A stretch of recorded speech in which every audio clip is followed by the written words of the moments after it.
Hey everyone, this is Chris, and you're listening to One Cross Radio. And today we're back after another brief hiatus that I only tweeted about. So let me just kind of unpack that a little bit, and I'm so sorry that I used that phrase. I know it's overused as the Dickens, but it's become a go-to. After my last episode, which was recorded while I was away in Greece, I got back and I was supposed to do some new episodes. And I'll be honest, my mental health is not the best right now. Now, it hasn't been for some time, but as I shared in that episode while I was in Greece, there had been some frustration with stuff going on. And the podcast just intermittently isn't the fun thing that it was. It's on and off, being very giving, but then also it's something I'm becoming very stressed out about, very anxious about at points. So that's where I'm like, you know what, I might need to take an intermittent break. So what I'm going to be doing going forward is, instead of just being on hiatus and being like, hey, I'm back, and then I'm away, and then I'm back, and then I'm away, for the next while, the indeterminate while, I'd love to get back to my old bi-weekly schedule, but I'm just not there. I'm just not there right now. And instead of having the podcast and the shorts on hiatuses, what I'm going to do is I'm just gonna say, like, hey, you know what, going forward, the episodes will come when they come. My goal is hopefully at least one a month, if not bi-weekly again, but at least right now, I can't guarantee that it's gonna be every other week. And I don't want to phone in episodes. I don't want it to just be old man yelling at sky or yelling at cloud either, which some abandoned episodes have become. And that's where I'm like, you know what? I want to do this, and I want to do this well, and I want to do it right. So that's just kind of where we are. So I'm going to say the hiatus is lifted. But that being said, the episodes are going to be... they're gonna come when they come. They're gonna drop when they do. It won't ever be like two in the same week or back to back. But it's I can't guarantee it's gonna be bi-weekly. And then there's going to be some busy months coming up, so it might be like, hey, you know what? I'll get to it this month when I can. But I do want to keep going. But as I'm sorting stuff, it's just gonna kind of be like that. So that's just to let you, you wonderful loyal listeners, know what my patrons found out early, because they're behind the scenes, so they get that behind the scenes info. All right, so we're gonna jump into today's episode, and this is something I often do on the shorts, and I might release the video of this, but not through the shorts, or I'll lob this part off and then I'll do the video, because, hey, I'll be honest, I'm doing this in video format right now. And if you're watching and you're wondering, Chris, you're inside, why are you wearing sunglasses?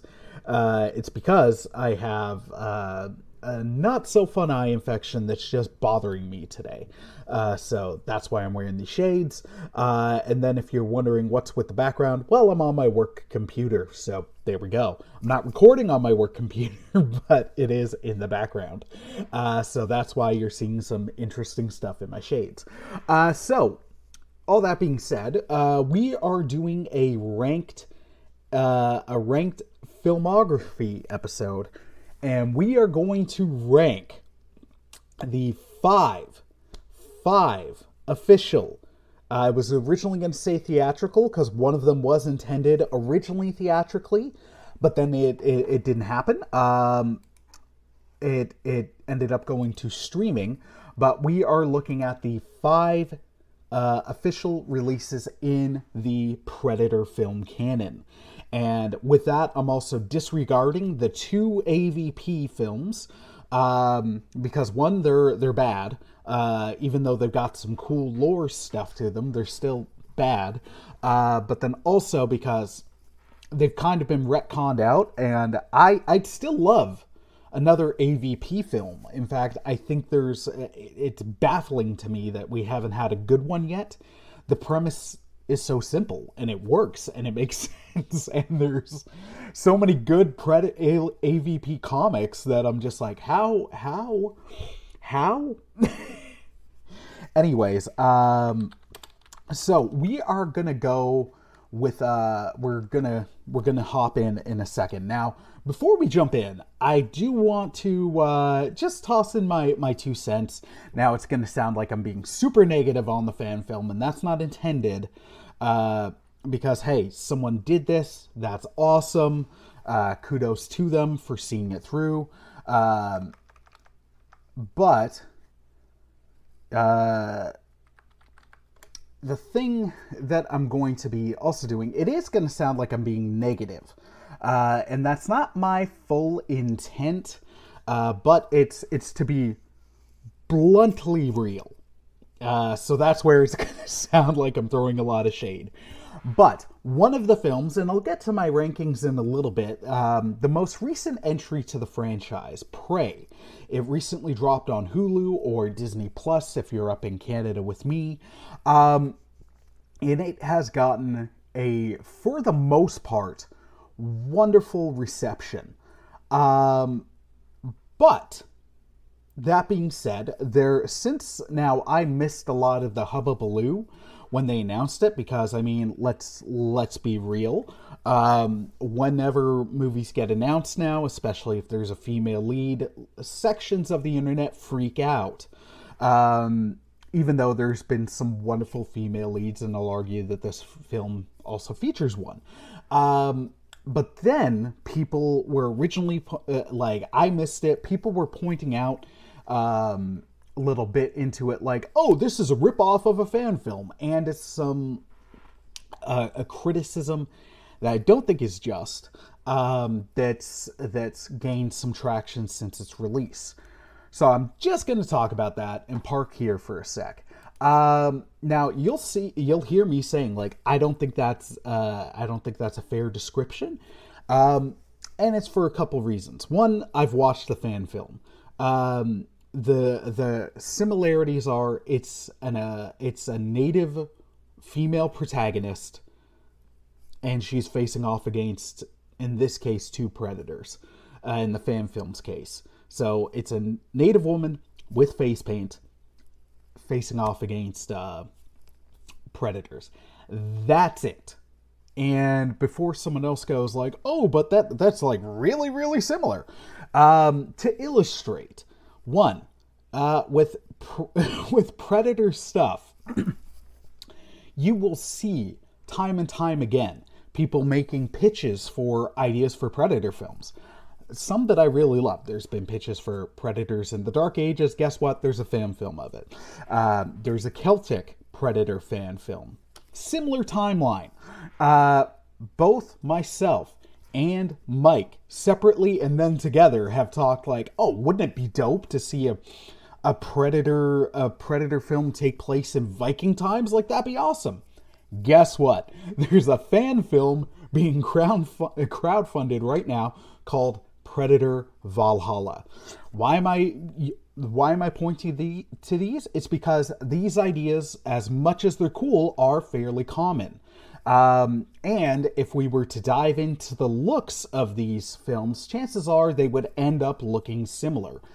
Mike and I did not touch base separately to be like, oh, hey, that would be really cool. It's just both of us at the same time. We're like, man, I want a Predator Viking movie, basically. And then we talked about it more. And of course, there's going to be similarities. We did not come up with this and then later rip off the Predator Valhalla fan film, which is, like I said, crowdfunding right now. The other thing I want to say is, like, people will be like, well, the face paint's similar.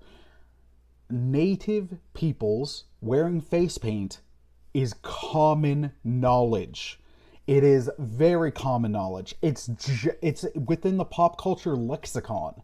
and it's something that's known. So there's clear reasons how this could also be not a ripoff. Now, here's where it's going to, I'm going to sound really, really harsh on the fan film.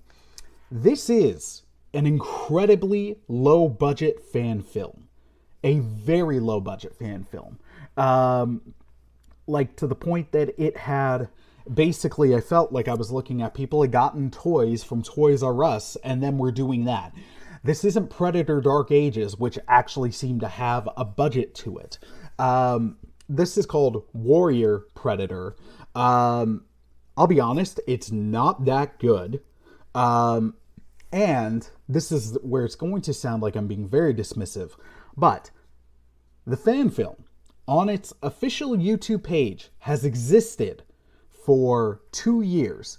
In that 2 years, it has only been viewed 178,000 times. That's really not that much.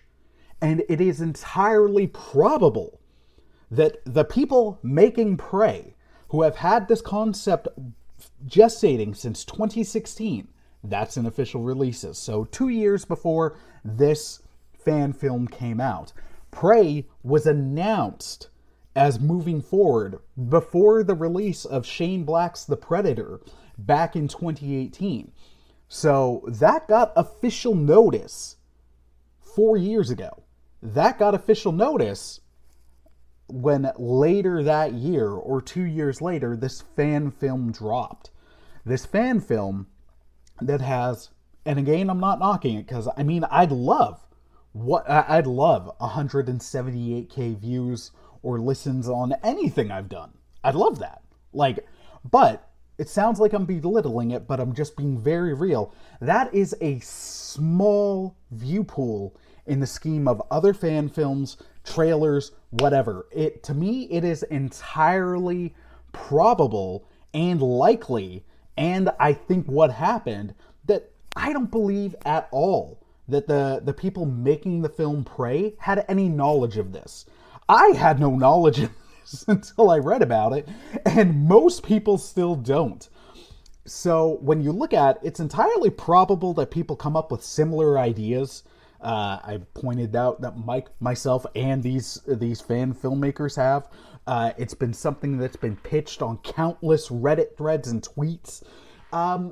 These are things that are going to be common ideas. They're not going to be brand new. They're not going to be groundbreaking. So, do I think that Prey ripped off a fan film? No. Do I think there's any genuine honesty in that criticism? When you look into it, no. I don't think that's a fair criticism. I think it's dismissive, and that's why I want to shoot it down. Okay. That being said, like, I'm not saying you have to love Prey, but I don't think that's a fair and honest criticism. When you look into it, there's so much room for disbelief that they would just simply rip off a fan film. There's enough room there for me to be like, yeah, no. I can believe that the filmmaker did this. Like, that the filmmaker had a similar idea. It's been gestating since 2016, so even earlier than this fan film. And then well into its period, and its production period, its post-production period. Like, people have similar ideas. People have... It's not going to be anything hugely new. And again, I'm not trying to knock the creator of it. Because fan films are what they are. Some are able to get really good budgets and some aren't. And they're passion projects, and I enjoy them for that. But I'm not going to say Prey ripped off this fan film and, oh, it's undeserving. Like, no, come on. No. All right. Especially when you see, yeah, no, it's easily understandably didn't happen. All right, so moving on into the official rankings. So like I said, there's been 5 films. I'm going to count them down, worst to best. So kicking us off at number 5, the bottom barrel. And even if I included the AVP films in this would still be the bottom barrel. is 2018's Shane Black's The Predator. Woof. This flick is awful. It's straight up awful. There's not really much redeeming it. I really, really can't say I enjoy much of anything about it. I really, really can't. Aside from, and I'm trying to find it, I'm trying to find the list of the cast. So bear with me for a sec. This shows how prepared I was. I had the poster ready. So the Predator cast, because that's actually something I do want to give credit to. The casting of it, especially Sterling K. Brown. That dude is always awesome. Always down for some Sterling K. Dude's dope. He was enjoyable. Thomas Jane, always enjoyable. Keegan Michael Key, always enjoyable. Even if what he's in is crap, like the Predator, he is always enjoyable. Olivia Munn is hit or miss, and she was all right. She was all right, but that was one of those cases of just a character being like, I can do this. Why? Because the story needs me to. The movie is bad. To me, it's like Jaws 4 bad, where I'm like, I don't think you can get worse than this. Aside from it being like the Predator just being like, hey, I'm here to warn humanity, but I'm still going to murder everyone for reasons. The cast are just doing things. Why? For reasons. And then there's the concept of the Super Predator, which was done much better in Predators from 2010. Yeah, and then also it's like the depiction of autism wasn't that great. Now, I'm not autistic, but from people who are, they've said, nope, that was borderline offensive. And then, of course, there's also the weird thing where it's like, nope, autism's the superpower, which was also weird. And then the ending of the movie where it's like, hey, no, the Predator brought a gift and it's anti-Predator armor. There were a bunch of alternate endings intended, and some were filmed. One was intended, it was going to be Dutch. Everybody, I'm not going to lie, that would have been dope. I would have loved that. Dutch being Arnie from the first film. Let's be real. We all would have loved that. Would it have saved the movie? Not at all. Would it have been dope? Yes. The other two options, one rumored and planned was it was potentially going to be Ripley. I don't know from when in the Alien timeline, because Ripley's in the future, and the Predator hadn't retconned AVP out yet. So at least the film verse timeline of the AVP films. But it wouldn't have made any sense. And then making even less sense, and the one they did film, was it was going to be Newt. An adult Newt. What? There's just so many baffling decisions. Now, to give Shane Black some credit, apparently there was a lot of studio interference, but I don't think the story beats to the Predator work. I don't think there's much there. There is some good references to Predator 2. They get Gary Busey's actual son to play the son of his character from Predator 2. So that was kind of cool. But it's just, it doesn't work. It doesn't work to the point that the novelization of it fails. And that's where at times you're going to come across some things that work better, where it's like, hey, the book interpreted it, the outline better than the filmmakers did. And that's the case of Alien 4. The audiobook or the novelization of it works much better than the film version does. Sometimes you just need that different interpretation. And I found the audiobook of The Predator just points out its horrible storytelling and horrible flaws, like, even more apparent. So the Predator ranks dead last. Number 4, and this is where we go from awful to, yeah, it's all right. I enjoy it. We jump to Predator 2. Predator 2 is, it's all right. Like, it's enjoyable. It's not perfect by any means. And it's got some of that late 80s, early 90s action schlock sequel bit where it, thankfully, to give it credit, it doesn't go into the territory that a lot of sequels do, where it's like, oh, hey, well, we're just gonna do everything from the last one, but do it more, or we gotta go bigger, and we gotta go all that. I don't, or just retell the story, like redo the first one. I can't say any of that about Predator 2. Now, sure, it's a predator hunting thing, but that's these stories, unless you're the Predator. But you can do them differently enough that they work. The Predator taking place in the concrete jungle instead of the actual jungle was a nice change of pace. The characters weren't as memorable as the first Predator. And I think that's the thing it suffers from the most. It sits there. It doesn't do enough to differentiate itself, but it doesn't just do the same original story. I'd peg it around Jaws 2, weirdly, to go with these Jaws analogies, where Jaws 2 is pretty all right. It's a good sequel. Is it great? No, but it's all right, and that sums up Predator 2. Danny Glover is dope. You get Bill Paxton bringing that Pax charm, and they add things to the Predator lore that stick around. And this is the thing that introduced to wider audiences the idea of aliens and predators keeping around. This is where you got the pistol at the end, so showing that the predators had been coming to Earth for quite some time, and the different setting was cool. You got it leaving alone the pregnant woman, that added to the lore.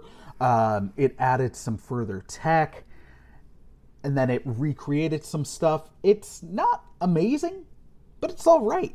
It's a good flick. It's enjoyable. It's not my go-to.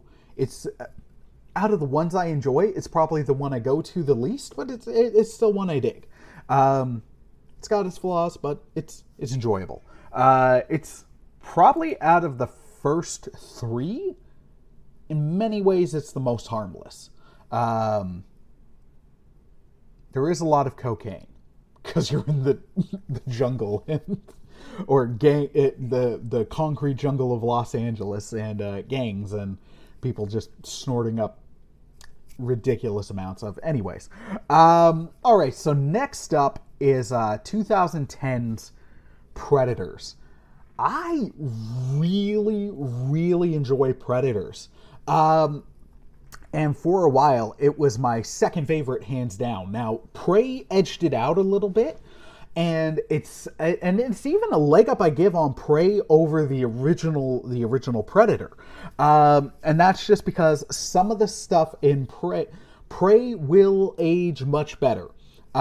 Predators, it's visually fine, just like Predator. But it's just some of the humor with some of the characters. It doesn't age as well.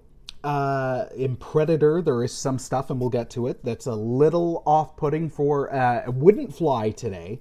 And that same thing with Predators. Now, one thing I love with Predators is that, one, the title. It's from the Aliens school of sequel, where it's like, hey, we're going multiple here.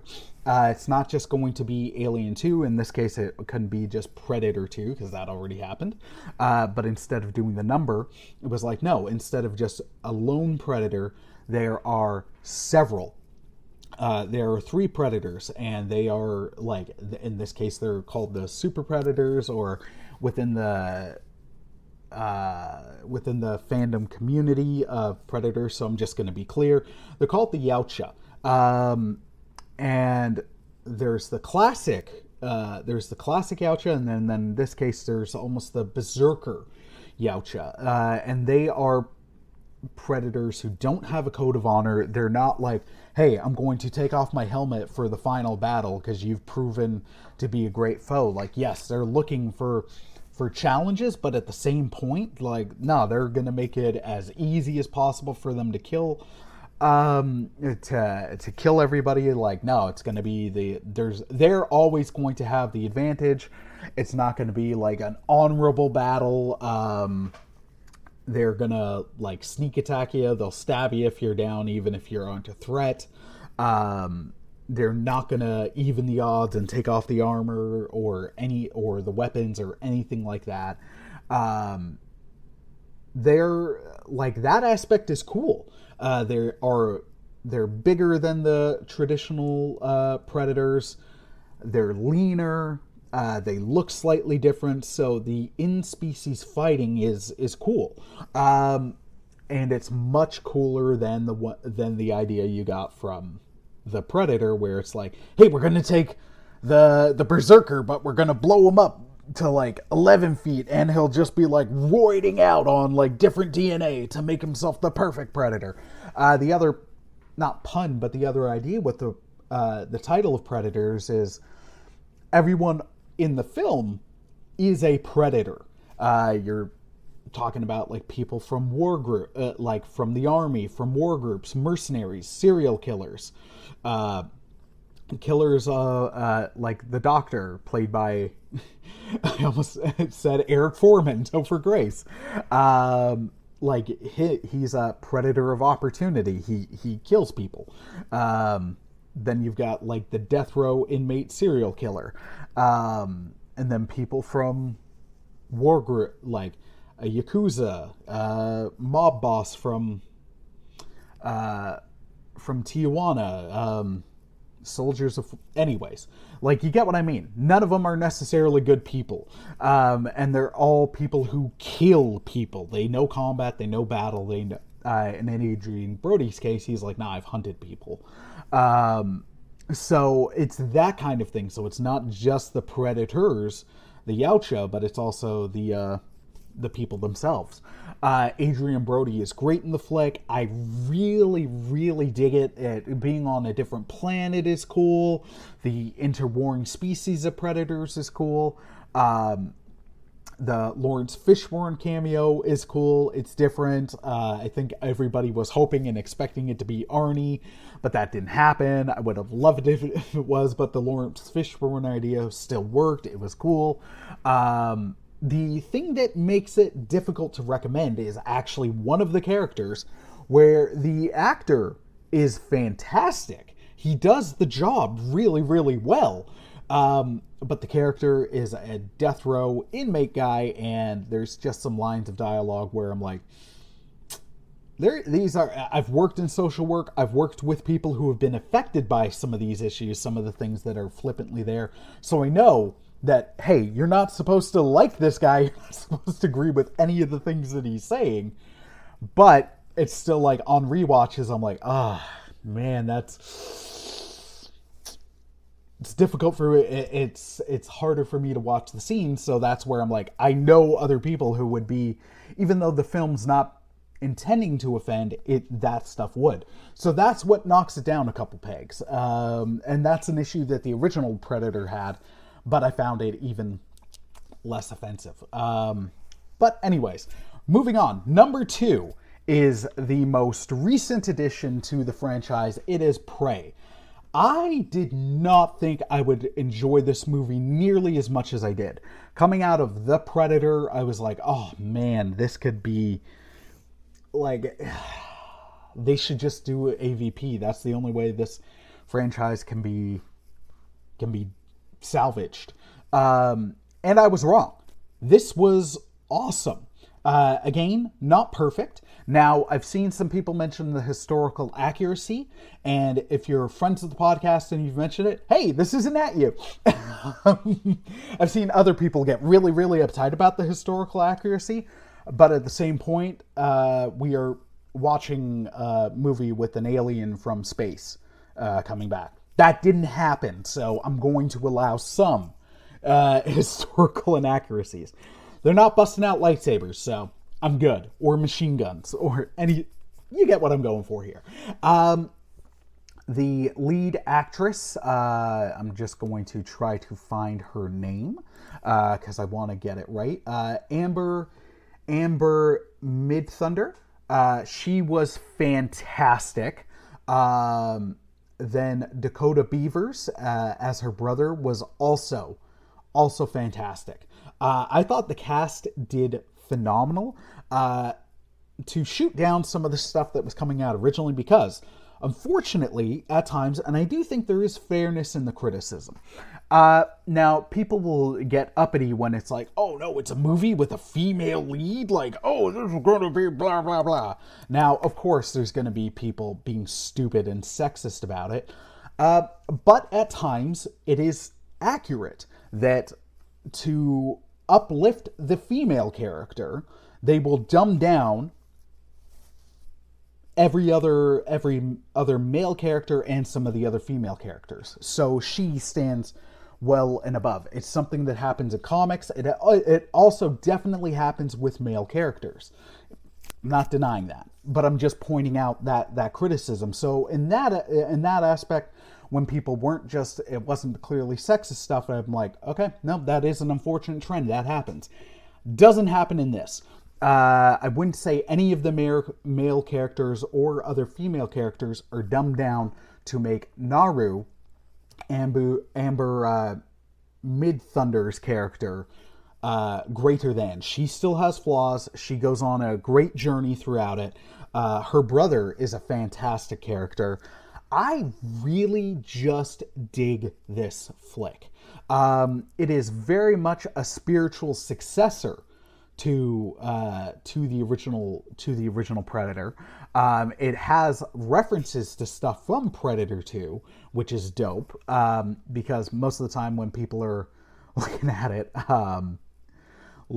it like Predator stuff, they're just like retcon everything out from the first one and then jump to the other. It just retcon everything except for maybe Predators and just go with the first one. I like that this embraces some of the good stuff from Predator 2 and references that as well. I just really dig this movie. Heck, I saw a Predator fight a bear, man. I didn't know how much I wanted that. Some of the conversations I've had with people about it, now some were like, hey man, or not to me, but just like, man, that Predator took a licking. And it did. It did show the Predator taking its lumps, which I kind of liked. The idea behind this movie that I don't necessarily like, but I'm down for it, is that it's the Predators, the Yautja's first time coming to Earth. I don't like that because I do want Predator and Viking times with a theatrical budget. But if we're rolling with it, like, then it works, then it explains that it's not sure with humans. It's also kind of cool that it's working up to them. Takes out a snake, takes out a wolf, takes out a bear, and then it's hunting the humans. It also, they do a good job explaining why the bows and arrows stuff can be good weapons against the Predator. They give the Predator different tech in this, which you can argue requires some suspension of belief. Because they have space travel, but they have projectiles instead of lasers. But I'm like, hey, it fires basically crossbow bolts, and that's very...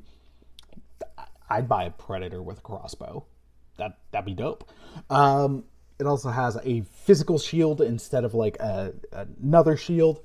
The tech is downgraded a little bit because it takes place like almost, if not 200... Actually, yeah, over 200 years before the Predator we met in the first Predator movie.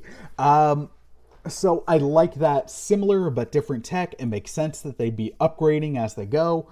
And I think there's also room to say that, hey, if you're more familiar with like the Predator from the Predators, like from the comics and everything, they've fleshed out these where it's like, hey, there's such a thing called young bloods, and it's like it's their first hunting trip to prove like, hey, no, wait, I can kill, I can successfully hunt. Like, you should put me in a clan and send me out on proper trips and stuff.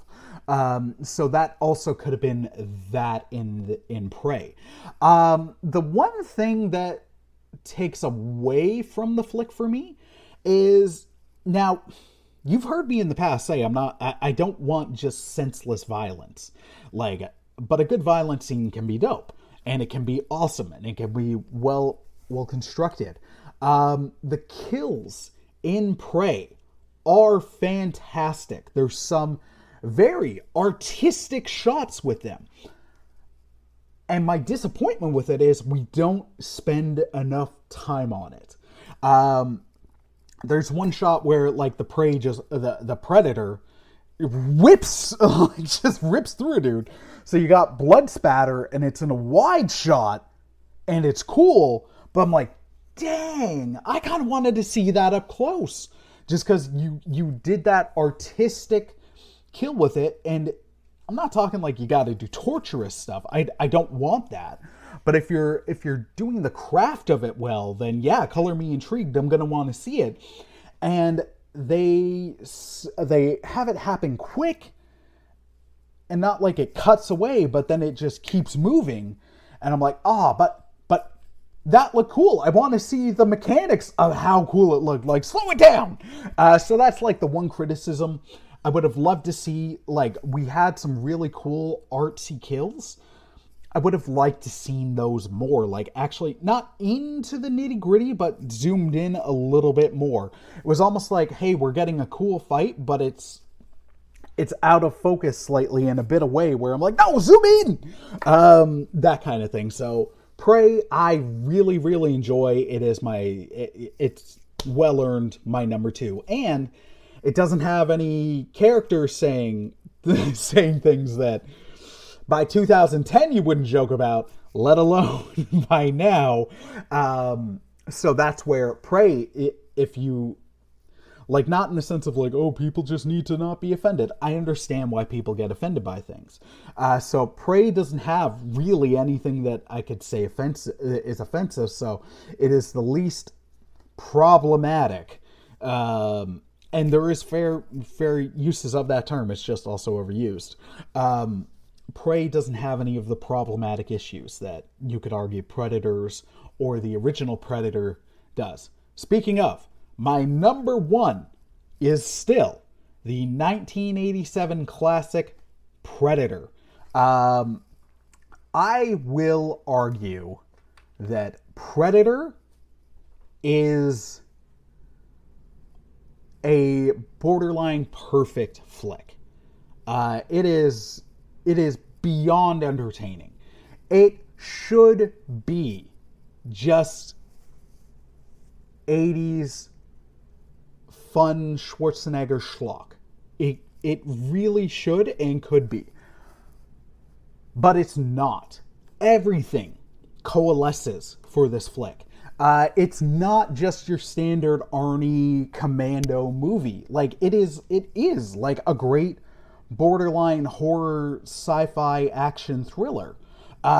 It's got those horror elements. It's got a lot of wonderful tension. It builds up.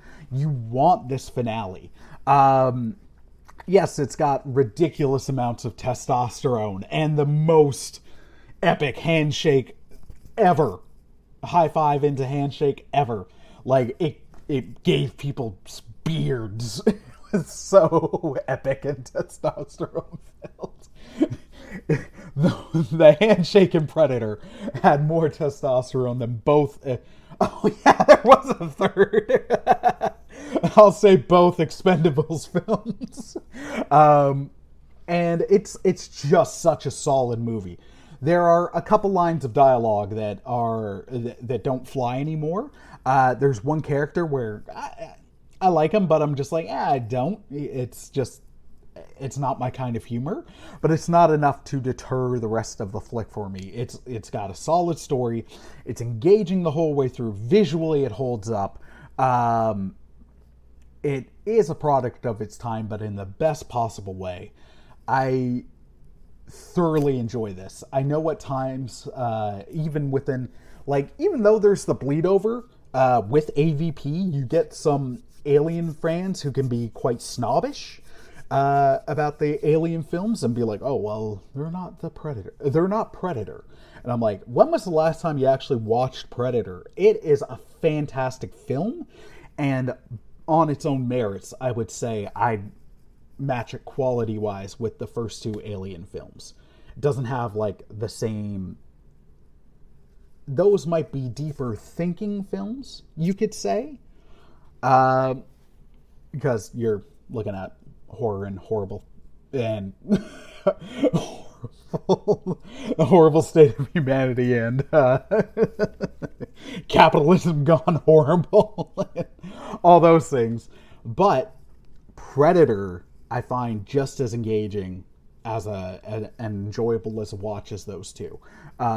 It works much better than it should. So, again, these are my own personal opinions. Let me know yours. How would you rank the Predator movies? And why is the Predator dead last? And then, if it's not, now this is going to sound dismissive, but I don't mean it as that. If the Predator is somehow not your dead last, especially if it's like your second or first, let me know how. Because I feel like we watched very different movies, and I actually want to understand. I want to know what you enjoyed about it so much. I like talking to people who disagree with me. I like when people like things I don't like, and maybe I missed something. I'd love to hear it from your perspective. All right, so dear listener, thank you for listening. I hope you enjoyed today's episode of One Cross Radio. I hope you enjoyed this visit down Predator Lane. Again, not to sound too harsh to Warrior Predator, I just had to get that out of the way. I don't think that's a fair criticism of the flick, so I just wanted to kind of shoot that down. And then talk about the Predator franchise, because it's good to be a Predator fan again, man. And I got hopes for future ones, be it fan films or further Predator flicks, which I gotta say, coming off of The Predator, I was like, man, the only way I want this is as AVP. I'm not sure how else you're going to do it. Whereas Prey shows like, nah, you can do some stuff. So, yeah. All that being said, I hope you enjoyed today's episode of One Cross Radio. I hope you're staying safe, staying cool. Have a wonderful day. Take care, and God bless, my friends. Peace!